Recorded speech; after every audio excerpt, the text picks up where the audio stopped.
Over the last several years, Samsung SmartThings has gone through several different changes, both with its software, like moving away from Groovy to Edge drivers, or with the transition to Matter, as well as with its hardware, like with the SmartThings V3 hub, and moving hardware manufacturing to AOTech.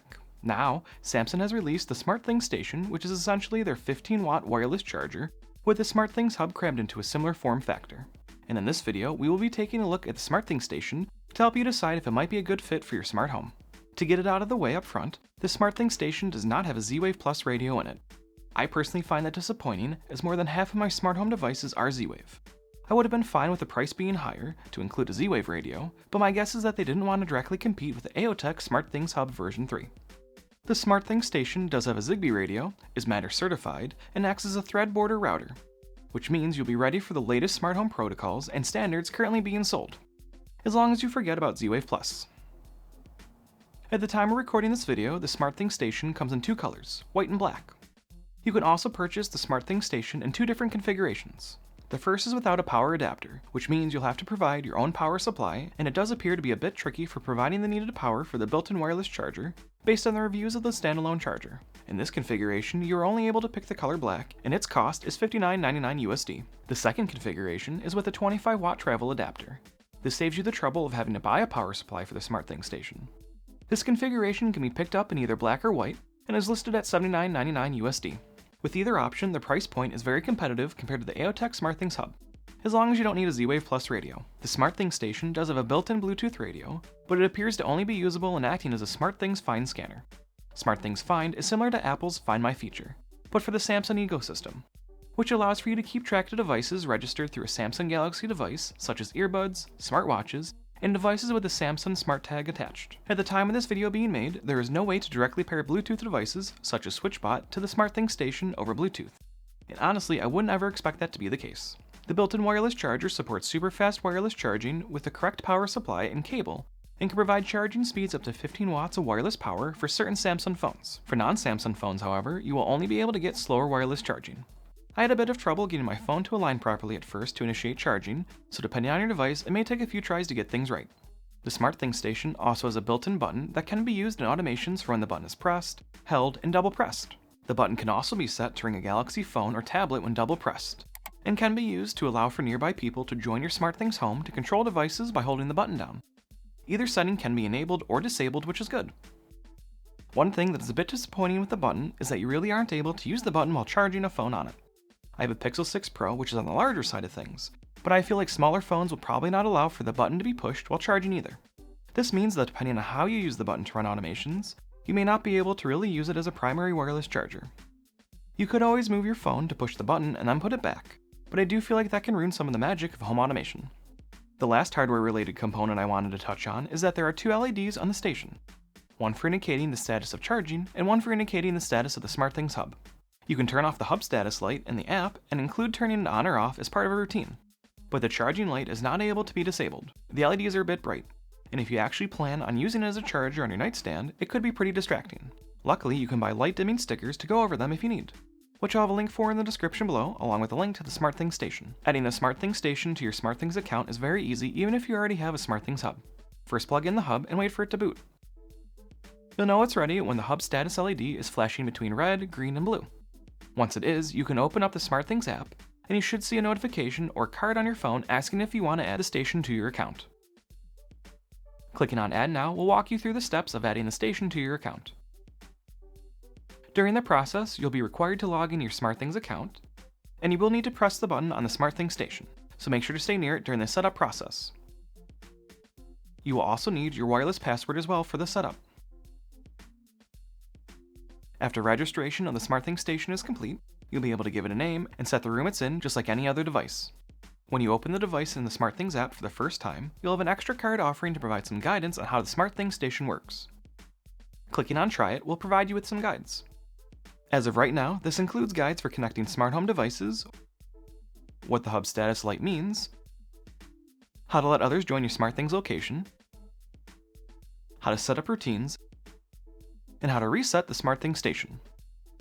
On the main device page for the SmartThings Station, you'll see a tile for the charging state, an option for setting up a Samsung device ringing when the station button is double pressed, as well as an option for inviting people to join your SmartThings location for device control by holding the button.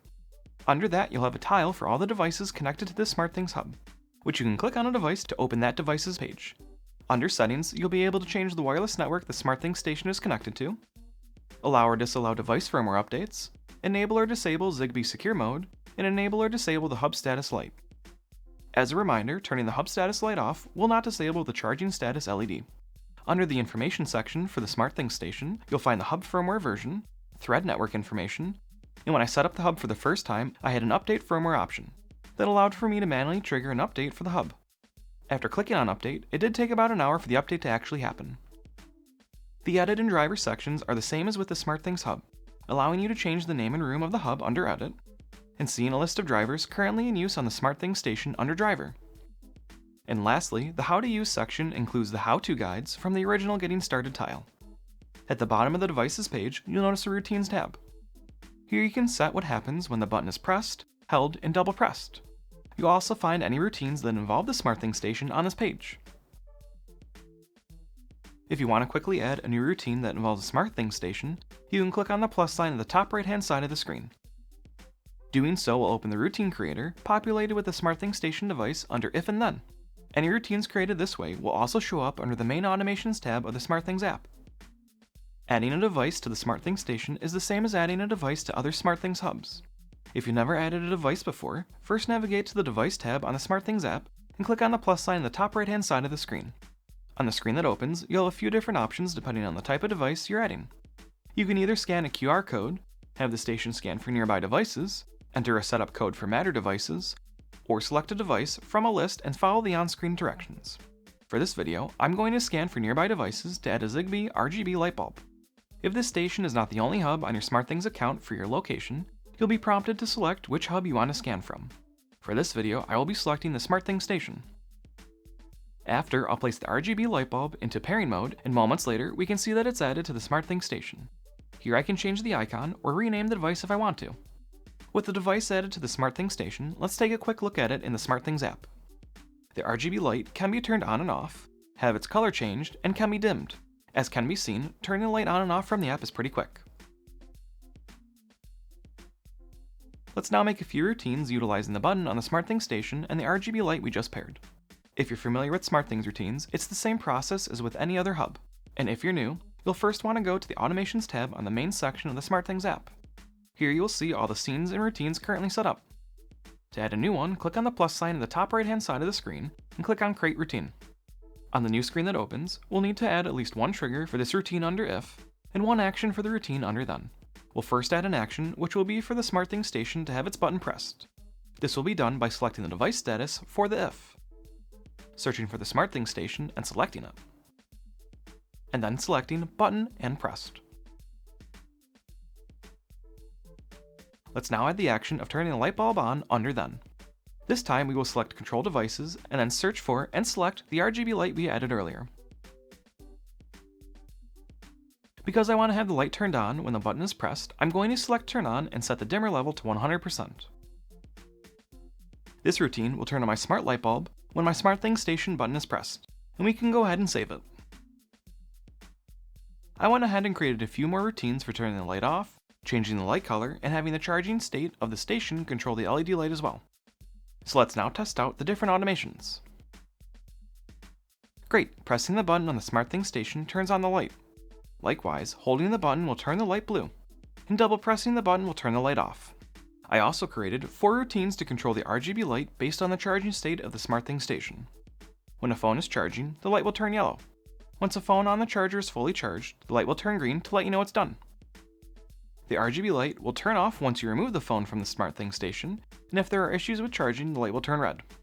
There are a few more things I'd like to mention when it comes to routines involving the SmartThings Station. Routines using the station button or charging state do not run locally. Instead, including the charging state or button pressed of the SmartThings Station will require cloud processing for those routines. Also, when running routines with the devices between multiple hubs, they will need to use the cloud to trigger and run, even when the devices on each hub can be used for local automations. You'll be able to tell when a routine is locally processed by the little home icon next to the routine name. If there is no house icon, that means it needs to be processed within the SmartThings cloud, which does require an active internet connection. With SmartThings routines, you're not only able to control other SmartThings connected devices, but you can also trigger different types of notifications, set your SmartThings location mode, trigger SmartThings scenes, which are similar to routines, and change the security mode for your SmartThings location. To me, the Samsung SmartThings Station feels geared more towards those fully immersed in the Samsung Galaxy ecosystem, or those who are looking to start down a brand new smart home journey but may not want to spend as much money on an AOTech SmartThings Hub version 3. There is a good number of features packed into the SmartThings Station, but if you aren't in the Samsung Galaxy ecosystem, you do lose out on a lot. Another use case I see for the SmartThings Station is if you have a SmartThings Hub version 2 and want to add a thread-border router to your smart home. Instead of having to go out and buy the Hub version 3, you can pick up a SmartThings Station for a lot less.